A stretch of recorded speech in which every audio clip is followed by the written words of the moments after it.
ஆன்மீகத்தை பற்றி டீட்டெயிலாக தெரிஞ்சுக்கணுமா? இறைவா சேனலை சப்ஸ்கிரைப்.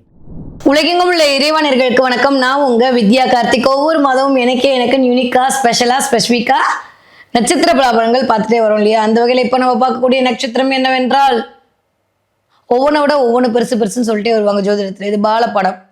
அப்போ ஒவ்வொரு கிரகத்தை விட ஒவ்வொன்றா கடைசியில் யார் வருவான்னா சனி வருவார். சனியை விட பெருசு யார் அப்படின்னு பார்த்தா கிரகமே இல்லாத ராகு நிற்பார். ராகுவே கண்ட்ரோல் பண்றது யாரு அப்படின்னு பார்த்தா அங்கதான் சைலண்டா அப்படி வயலண்ட் பண்ற ஆள யார் இருப்பா? மிஸ்டர் கேது இருப்பார். அப்படி கேதுவின் ஆளுமையை தன்னகத்தை வைத்திருக்கக்கூடிய மக நட்சத்திரக்காரர்களுக்கு இந்த 2026 பிப்ரவரி மாதம் எப்படி எல்லாம் இருக்க போகுது, கிரகங்கள் என்னவெல்லாம் இயக்க போகுது, என்னதான் நடக்க போகுது அப்படின்னு பார்த்தா, போன மாசம் வரைக்கும் ஓரளவுக்கு ஓகேவா தான் இருந்தது மேம். இந்த தடவை என்னமோ 4-5 கிரகம்லாம் சேருதாமா, என்னென்னமோ சொல்லியிருக்கீங்க நீங்க எல்லா வீடியோல. இங்க என்ன சொல்ல போறீங்க அப்படின்னா, சிம்ம ராசிக்காரங்களாம் இதை பத்தி கவலைப்படலாமா சொல்லுங்க? ஊருக்கே லைட் கொடுக்குறீங்க. நான் சொல்லிக்கிட்டே இருக்கேன் ஒவ்வொரு வீடியோல. எந்த எதான் சொல்றேன் மாறாம. மக நட்சத்திரக்காரர்களுக்கு இந்த தடவை எப்படி இருக்க போகுது? நட்சத்திரநாதன் ராகுவோட பிடிக்கு போறார். ரைட்டா தப்பா? ஒரு பக்கம் ரைட்டு, ஒரு பக்கம் கொஞ்சம் கவனம்.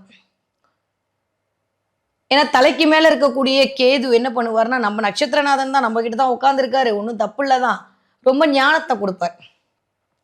நிறைய தடைகளை கொடுத்து சில விஷயத்தை நிவர்த்தி பண்ண சொல்லுவார். இந்த எனக்கு தெரிஞ்சு ராகு டிரான்சிட், கேது டிரான்சிட் காணதுக்கப்புறம் கொஞ்சம் அப்படிதான் இருக்கு. நிறைய டிலேன்னு எனக்கு மட்டும் ஏன்ற மாதிரியே மக நட்சத்திரக்காரங்களை, அதுவும் சிம்மராசிக்காரங்களே அப்படி சொல்ல வச்சிருக்குன்ற மாதிரி கொஞ்சம் பிளானட் அப்படியே ஆட்டி படைச்சிட்டு தான் இருக்கு. ஒருவேளை யாருக்கெல்லாம் சந்திரதசை நடக்குதோ, யாருக்கெல்லாம் ராகுதசை நடக்குதோ, யாருக்கெல்லாம் செவ்வாதசை நடக்குதோ, அத்தனை மக நட்சத்திரக்காரர்களுக்கும் இந்த பிப்ரவரி மாதம் பிரம்மாண்ட வெற்றி காத்திருக்கிறது. என்ன மேடம், கண்டிப்பா கவலையே பட வேண்டாம். அவ்வளவுதான் என் வாழ்க்கை முடிஞ்சு அப்படின்னு சொல்லக்கூடிய நிலைமையில இருந்து எப்படி பட்ட மரத்துல துளிர் விட்டா ஒரு நம்பிக்கை பிறக்கும், அப்படி நம்பிக்கை பிறக்க போகிறது. ரொம்ப நாளுக்கு அப்புறம் நல்லா இருக்க போறீங்க. என்ன வேணா சொல்லுங்க, சூரியன் சேர்ந்திருக்காரு ராகுவோட, அப்படியே ஆயிடு, அதெல்லாம் இல்லைங்க. யாரெல்லாம் பிரம்மாண்ட தொழில் வெற்றி அடைகிறாங்களோ அங்க சூரியனோட ராகு சேர்ந்திருப்பாருங்க. அப்பாவுடைய உடல் ஆரோக்கியத்துல, அவங்களுடைய மூத்த பிள்ளையோட உடல் ஆரோக்கியத்துல மட்டும் கொஞ்சம் கவனமா இருந்தா, அவங்க மூலமா ஏதாவது சின்ன சின்ன கொஞ்சம் வருமே தவிர, உங்கள் மாமனாருடைய உடல் ஆரோக்கியத்தில் கவனமாக இருந்து கொண்டால் போதுமே தவிர, மற்றபடி வேற ஒன்றில் வேலை பார்க்குற இடத்துல ஒரு சின்ன டிஸ்டர்பன்ஸ் எட்டி பார்க்கலாம் இந்த பிப்ரவரி மாதம். அது கூட 13ஆம் தேதிக்கு அப்புறம் தான், 13ஆம் தேதியிலேருந்து 26ஆம் தேதி வரைக்கும் ஒரு 10 நாள், ஒரு 10-11 நாள், அவ்வளோதான். பாய் அப்படி சொல்லி அமுச்சு விட்றலாம். பெருசாக ஒன்றும் கவலைப்பட்டுக்க வேணாம். ஆரோக்கியத்தில் மிகுந்த கவனம் தேவைப்படக்கூடிய மாதமாக இருக்குது. எங்கேயாவது போகும்போது கீழே விழுகிறது, கை அடிப்படுறது, கால் அடிப்படுறது, சம்திங் லைக் தட், ஏதோ ஒரு சின்ன சினாரியோ எட்டி பார்க்கலாம். அதனால அதுல கொஞ்சம் கவனமா இருக்கணும். ஏன்னா அமைந்திருக்கக்கூடிய இடம் ராசிநாதன் போய் சனியோட வீட்டுல அமர்ந்திருக்கிறார். ஒரே ஒரு விஷயம், உச்சம் பெற்ற செவ்வாயோட இருக்கனால பெருசா நெகட்டிவா எதுவும் வராது. இருந்தாலுமே நட்சத்திரநாதன் தனக்குள்ளேயே இருக்கிறது, அவருக்கான பார்வையை கொடுத்து கொண்டிருக்கிறது அப்படின்றதுலாம் ஓரளவுக்கு நல்ல சினாரியோவை தான் கிரியேட் ஆயிட்டு இருக்கு. 13ஆம் தேதிக்கு அப்புறம் இன்னும் நல்லா இருக்க போகுது. நட்சத்திரநாதனோட பார்வை பலத்துல அங்கிருந்து ராசிநாதனுடைய பார்வை நட்சத்திரநாதனுக்கு, நட்சத்திரநாதனோட பார்வை ராசிக்கு, ரெண்டும் ஒரு மாதிரியான இணைவு தான் இண்டிகேட் பண்ணுது. அப்படின்ற போது பெருசா நம்ம கவலைப்பட்டுக்க வேண்டிய அவசியம் இல்லைதான். கிட்டத்தட்ட 1, 2, 3, 4ன்ற மாதிரி ஆல்மோஸ்ட் 8ஆம் இடத்துல இத்தனை கிரகங்கள் இருந்து இப்போ 7ஆம் இடத்திற்கு நகர்வ போகுது. 8ஆம் இடம்னா கொஞ்சம் விபத்து, கொஞ்சம் அசிங்கம், கொஞ்சம் அவமானம், இதெல்லாம் போயிட்டு 7ஆம் இடம் என்று சொல்ற அடுத்தவர்கள் மூலமாக சில ஆதாயங்கள் கிடைக்க போகிறது.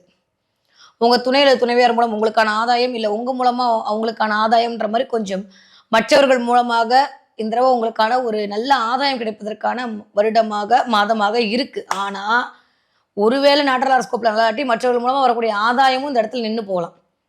கிளியர். நான் திரும்பவும் சொல்ற மாதிரி இந்த ராகுவின் பிடிக்குள் இத்தனை கிரகங்கள் வருது அப்படின்றது நிஜமாவே நான் மட்டும் இல்லைங்க, எல்லாருக்குமே பலன் சொல்றது கொஞ்சம் கஷ்டம் தான். நான் பொய்யெல்லாம் சொல்ல விரும்பல.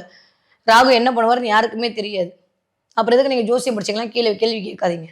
வேணா சொல்லித்தரேன், நீங்களும் பதில் சொல்லுங்கள். எவ்வளோ கஷ்டம்னு தெரியும் அது, சரியா? ஏன்னா அந்தளவு கால்குலேஷன் பண்ணி ராகு நல்லதை பண்ணுவார், ராகு கெட்டதை பண்ணுவார். ஏன்னா பலனே சொல்ல பாம்பை இப்படின்னு சொல்லுவாங்க. பாம்பை பிடிச்சி பலன் சொல்ல தெரிஞ்சவன் பிஸ்தா தான். ஆனால் இந்த தடவை கொஞ்சம் கோச்சாரத்திற்குள் அடங்கியிருக்கக்கூடிய இத்தனை தன்மை அப்படின்றது எப்பயுமே ஒரு ஜோதிடர், அது யாராக இருந்தாலும் ஒரு நல்ல ஜோதிடர் கொஞ்சம் ஒரு மாதிரி இருங்க. ஒரு டாக்டர் என்ன பண்ணுவார், எடுத்தோடனே உனக்கு அப்படி இருக்குது இப்படி இருக்குது, நீ நாளைக்கு செத்து போயிடுவேன்னா சொல்லுவார். ட்ரை பண்ணி பார்ப்போம், மிச்சத்தை கடவுள் பார்ப்பான்னு சொல்லுவாங்க. இல்லை இப்படி இருக்குன்றதை கொஞ்சம் மேலோட்டமாக சொல்லுவாங்க. அந்த மாதிரி தான் அங்கே ஜோதிடரும். ஜோடிதல் மட்டும் வழிகாட்டக்கூடிய எல்லாருமே அப்படிதான். உங்க குருவா இருந்தாலும் அப்படிதான். வராட்டி இல்லப்பா கொஞ்சம் ட்ரை பண்ணி வந்துரும் தான் சொல்லுவாங்க. நீங்களே உங்க ப்ராஜெக்ட் அலைன் பண்றாங்க, உங்க மேனேஜ்மெண்ட் என்ன சொல்லுவாரு, நல்ல ப்ராஜெக்ட் மேனேஜரா இருந்தா அவ்வளவுதான் நான் இந்த மாதிரி தான் கஷ்டப்பட்டேன், உனக்கும் அது பழகிடும், நீயும் படு அப்படின்னு தான் சொல்லுவாங்க. ஸோ வழிகாட்டியா இருக்கக்கூடிய எல்லாருமே ஓரளவுக்கான விஷயத்தை பார்த்து தான் சொல்லுவாங்கன்ற அடிப்படையில் இந்த தடவை கொஞ்சம் பிளானட்டரி பொசிஷன் கொஞ்சம் ஓகேவா தான் இருக்கு. உங்களுடைய ஜன்ன கால ஜாதகம் நல்லா இருந்ததுன்னா அது நல்லா இருக்க போகுது. நான் நல்லா இல்லைன்னு சொல்லிட்டு அது நல்லா இருந்தா கூட பரவாயில்ல, நீங்க என்ன கழுவி ஊத்துவீங்க, அது உங்களுக்கும் எனக்குமான ஒரு விஷயம் போயிட்டு போகுது. ஒருவேளை நல்லா இருக்கணும் உங்களை உசுப்பேத்தி விட்டு ஏதாவது ஆச்சுன்னு வச்சுக்கோங்களேன், அப்புறம் நீங்க சாபம் கொடுப்பீங்க. அதை வாங்க நம்ம ஆல்ரெடி நிறைய வாங்கி வச்சிருக்கேன். அதனால நம்ம நட்சத்திரக்காரங்க அப்படி இல்லை, சோ ஸ்வீட் தான். என்ன திட்டலாம் மாட்டீங்க, இருந்தாலும் சொல்றேன். என்ன தெரியும், யாரை பார்த்தாலும் திட்டணும்னு தோணுங்க, கோவமா வரும். எங்க போய் முட்டிக்கலான்னு தெரியாம முட்டிப்பேன். ஏன்டா என்னை சுத்தி இருக்கவங்களாம் நல்லா இருக்கா, நான் மட்டும் ஏன்டா இப்படி இருக்கேன்ற மாதிரியான ஒரு சினாரியோ உருவாகும். வேலை பளு அதிகரிக்கும். போதுண்டா சாமின்ற அளவுக்கு ஏற்கனவே போன மாசத்துல இருந்து ஆரம்பிச்சாச்சு. இந்த மாசம் கொஞ்சம் வேலை பளு அதிகரிக்கும். நம்ம கிட்ட ஒரே ஒரு பிளானட், எய்த்தாப்புல 4 பிளானட். நம்ம கிட்ட இருக்கிறதோ கேது வேற. ஸோ என்னதான் பண்றதுன்ற மாதிரி ஒரு இன்ட்யூஷன் பவர் உள்ளுக்குள்ள வரும். டீப் நாலேஜ் பண்ணி சில விஷயத்துல இருந்து வெளியில வருவீங்க. ரொம்ப பிரச்சனையா இருந்ததுன்னா நீங்களே உட்காந்து பிரச்சனைக்கான சொல்யூஷனை கண்டுபிடிப்பீங்க. இதுதான் எனக்கு தெரிஞ்சு இந்த கிங்குனா என்னங்க, சும்மா கொடி கொடியா பணம் வச்சிருக்கிறதா? அது வேற கிங், அரசியல் கிங். ஒரிஜினல் கிங் தெரியுமா? பிரச்சனையை கண்டுபிடிச்சு அதற்கான தீர்வை கொடுக்கறது. இந்த தடவை நீங்க அதுதான் பண்ண போறீங்க. ராஜாவா ஜொலிக்க போறீங்க. மக நட்சத்திரக்காரர்களுக்கு இந்த தடவை மகத்தான வெற்றி காத்திருக்கிறது. நான் சொல்லும்போது கூட உங்களுக்கு கோவமா வரலாம், நம்ப மாட்டேன்னு கூட தோணலாம். ஏன்னா வாங்கின அடி அப்படி. ஆனால் இந்த தடவையில இருந்து அப்படியே அதெல்லாம் விலக போகிறது. சூரியனை கண்ட பனி போல் இந்த தடவை எல்லா பிரச்சனையும் சரியா போகுது. ரொம்ப நல்லா இருக்க போறீங்க. நம்புங்க. யாரோ ஒருத்தி நான் நம்புறேன்ல, நீங்க நம்புங்க. தெய்வ அனுகிரகம். என்னைக்கோ நீங்க பண்ண புண்ணியத்தோட விளைவை இப்ப சந்திச்சுட்டு இருப்பீங்க. டாக்டர் படத்துல சொல்லுவான் பாருங்க, நீ என்னைக்கோ பண்ணது நீ கிடைக்குதுன்னு. அந்த மாதிரி என்னைக்கோ நீங்க பண்ண நல்ல விஷயம் எல்லாம் படுது. குலதெய்வத்துடைய ஆசி ஆகா சூப்பரா இருக்கு. குலதெய்வத்தை பிடிச்சுக்கோங்க தயவு செஞ்சு. வேற யாருமே வேணாம். மக நட்சத்திரக்காரர்களுக்கு ஒரே விஷயம் குலதெய்வத்தை பிடிச்சுக்கிறதா. இந்த பக்கம் கேது, இந்த பக்கம் ராகு, இப்படி இருக்கக்கூடிய அமைப்புல ஒரே ஒரு விஷயம், மக நட்சத்திரக்காரர்களுக்கு இந்த தடவை கொஞ்சம் மற்றவரிடம் சொல்லக்கூடிய வார்த்தையிலும் கோவப்படுறதுல மட்டும் கவனமா இருந்துட்டா போதும். மற்றபடி எல்லாம் தன்னால கூடி வரக்கூடிய காலகட்டமா இருக்கு. அவ்வளவுதான், முடிஞ்சு. ஒரு 2 மாசம் ராகுவும் கேதுவும் பை பை சொல்லி அமுச்சு விட்டுருவோம். அதுக்கப்புறம் கவலைப்பட வேணாம், சரியா? 2 மாசம் கொஞ்சம் அப்படியே அமைதியா இருந்துட்டீங்கன்னா போதும். அதுக்கப்புறம் குருவோட பொசிஷன் நிறைய பிரச்சனைகளுக்கெல்லாம் ஒரு முடிவு கட்டி ஒரு புது நியூ பிகினிங் உங்களுக்கு ஸ்டார்ட் பண்ண வைப்பார். இந்த தடவை குருவோட வக்ர நிவர்த்தி. எவ்வளவு பெரிய பிரச்சனை வந்தாலும் உங்களுக்கு 11ஆம் இடத்துல இருக்கக்கூடிய அந்த குரு கடைசி நேரத்துல யாராவது கை கொடுத்து அவளை தூக்கி விட்ட மாதிரி தூக்கி விட்டுருவாருங்க. பிரச்சனை மாதிரி தான் தெரியும், ஆனால் பிரச்சனையா ஒண்ணுமே இருக்காது. படம் தான் காட்டுமாறாகும். அதனால எதுவுமே கெடுதலா நடக்க போறது இல்லை. அதனால எதை பத்தியும் எந்த விஷயமா இருந்தாலும் சரி, வேலை போறது, இல்ல ஹாஸ்பிட்டல் போறது, இல்ல பண ரீதியான பிரச்சனை எதா இருந்தாலும் இந்த தடவை எல்லாமே டக்கு டக்கு டக்குன்னு ஆல்மோஸ்ட் சரியாயிடும். எதை பத்தி நீங்க கவலைப்பட வேண்டிய அவசியமே இல்லை. நிறைய பேருக்கு ப்ரமோஷன் இன்க்ரிமெண்ட்ல கிடைக்கிறதுக்கான வாய்ப்புகள் கூடி வருது. நிறைய பேருக்கு குலதெய்வ ஆசி, இஷ்டதெய்வ ஆசி, நிறைய பேருக்கு இந்த பிரபஞ்சத்தோடு கையாள்றது, அதன் மூலமாக சில தீர்வுகள் கிடைத்தல். நிறைய பேர் அஸ்ட்ராலஜியை பார்ப்பீங்க, அதன் மூலமா உங்களுக்கு ஒரு வழிகாட்டுதல் அவங்க கொடுப்பாங்கன்ற மாதிரி நிறைய இந்த தடவை கொஞ்சம் தீர்வுகளும் தெளிவுகளும் பிறக்கக்கூடிய மாதமாக மக நட்சத்திரக்காரர்களுக்கு இந்த மாதம் இனிதே பிறக்க காத்திருக்கிறது. ஓகே, படிக்கிற பிள்ளைங்க எப்படி படிப்பீங்க? ஒரு மாசம் கண்டிப்பா சாமி கூப்பிட்டுருங்க. என்ன ஆனாலும் வேணாம் நம்மளுக்கு. புதனும் போய் உட்காந்துட்டாரு, சுக்கிரனும் போய் உட்காந்துட்டாரு, எதுக்கு 2ஆம் வீட்டாதிபதியும் போய் உட்காந்தாச்சு. படிக்கிற பிள்ளைங்க ஹெல்த்தை கொஞ்சம் பார்த்துக்கணும். சொன்ன பேச்சு கேட்க மாட்டேங்குதேன்ற மாதிரி அம்மா அப்பாவுக்கு தோணும். அது அவங்க தப்பே இல்லை. பிள்ளைங்களை போட்டு எதுவும் திட்டக்கூடாது, சரியா? எல்லாம் ராகுவோட தப்பு, கேதுவோட தப்பு. நீங்க பிள்ளைங்களை எதுவுமே சொல்லக்கூடாது. அங்க சனி வேற பார்த்துட்டே இருக்காரு, கொஞ்சம் டிலே ஆகத்தான் செய்யும். அதனால 12வது வரைக்கும் படிக்கிற பிள்ளைங்களை போட்டு யாரும் டார்ச்சர் பண்ணாதீங்க. சனியை போய் கேளுங்க டைம் இருந்தா. ஓகே, அதனால பிள்ளைங்களை யாரும் எதுவும் சொல்லக்கூடாது. ஒரு மாதம் சாமிக்கு விட்டுறோம் நம்ம. 20 வயதுலேருந்து 40 வயது இருக்கக்கூடிய மக நட்சத்திரக்காரர்களுக்கு அப்பாடின்னு ஒரு நிம்மதி பெருமூச்சு விடக்கூடிய காலகட்டம் உருவாகும். ரொம்ப கவனமா காலடி எடுத்து வைக்க வேண்டிய சில வேலை பளு அதிகரிக்கும். நான் தான் அமைதியா இருக்கேன்றதுக்காண்டி என்னை போட்டு இவ்வளோ செய்வியாட நீ அப்படின்ற மாதிரி கோவம் வரும், ஆத்திரம் வரும். ஆனால் கோவப்படாதீங்க. வடிவேல் சொல்ற மாதிரி அடிச்சு கேட்பாங்க அப்படின்னு சொல்லிடாதீங்கன்ற மாதிரி கொஞ்சம் பொறுமை கடைபிடிக்க வேண்டிய மாதமா இருக்கு. கொஞ்சம் அமைதியா இருக்கணும்.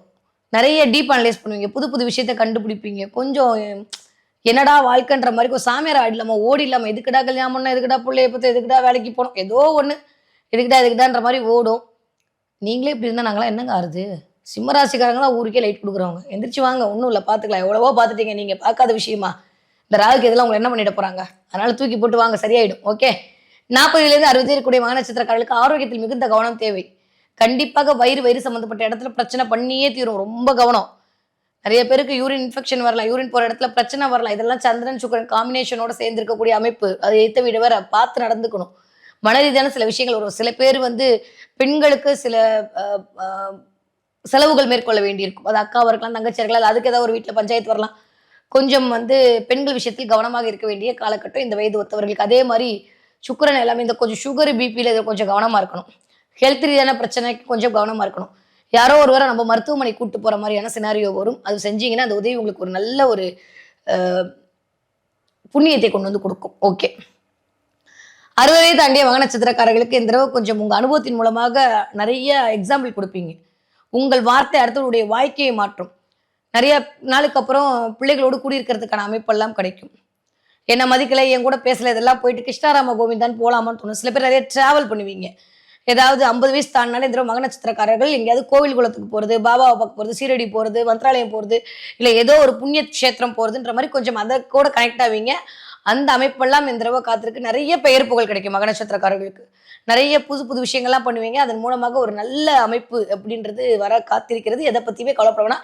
கெட்ட நேரம்லாம் போயிடுச்சு. வரக்கூடிய பிப்ரவரி உங்களுக்கான பிப்ரவரி தான். எத பத்தியும் ஒரி பண்ணாதீங்க. ஓகே. மக நட்சத்திரக்காரர்கள் என்ன தெய்வத்தை வழிபாடு செய்ய வேண்டும் அப்படின்னா, குலதெய்வத்துடைய வழிபாடு ஒரு மிகப்பெரிய ஏற்றத்தையும், மாற்றத்தையும் உங்களுக்கு தரும்னு சொல்ட்டேன். கண்டிப்பாக குலதெய்வத்தை பிடித்துக் கொள்ளக்கூடிய மக நட்சத்திரக்காரர்கள் எப்பேற்பட்ட குறையும் வராது. அத தாண்டியும் சங்கரன் கோவில்ல இருக்கக்கூடிய கோமதி அம்மன் வழிபாடு ஒரு மிகப்பெரிய ஏற்றத்தை குடுக்கும். அங்க இருக்கக்கூடிய புத்து மண்ண எடுத்துட்டு கிடைச்சா வாங்கிட்டு வாங்க. அந்த புத்து மண்ண வச்சுக்கோங்க. மக நட்சத்திரமா இருந்தாலும் சரி, உங்க லக்னாதிபதி மகத்துல இருந்தாலும் சரி, லக்ன புள்ளி மகத்துல இருந்தாலும் சரி, தயவு செஞ்சு கோமதி அம்மனோடு சில விஷயத்த கனெக்ட் பண்ணுங்க. அங்க இருக்கக்கூடிய ராகு தான் நிவர்த்தி. அதனால தேவையில்லாம சூரியனோட போகக்கூடிய அந்த ராகுடைய காம்பினேஷன்ல தேவையில்லாத பிரச்சனை வராம இருக்கிறதுக்கு இந்த கோமதி அம்மன் வழிபாடு உங்களை கோபுர உச்சத்தில் கொண்டு போய் வைக்கக்கூடிய வழிபாடாக அமைய காத்திருக்கிறது. ஓகே.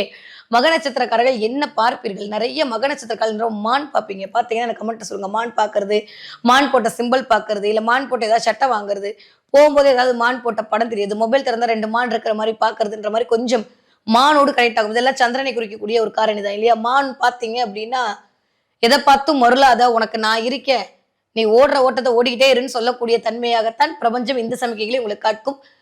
கொஞ்சம் மற்றவர்களுக்காக விட்டு கொடுத்து போக வேண்டிய நேரமாகத்தான் மக நட்சத்திரக்காரர்களுக்கு இந்த 2026 வருடம் பிப்ரவரி மாதம் இனிதே மலர காத்திருக்கிறது.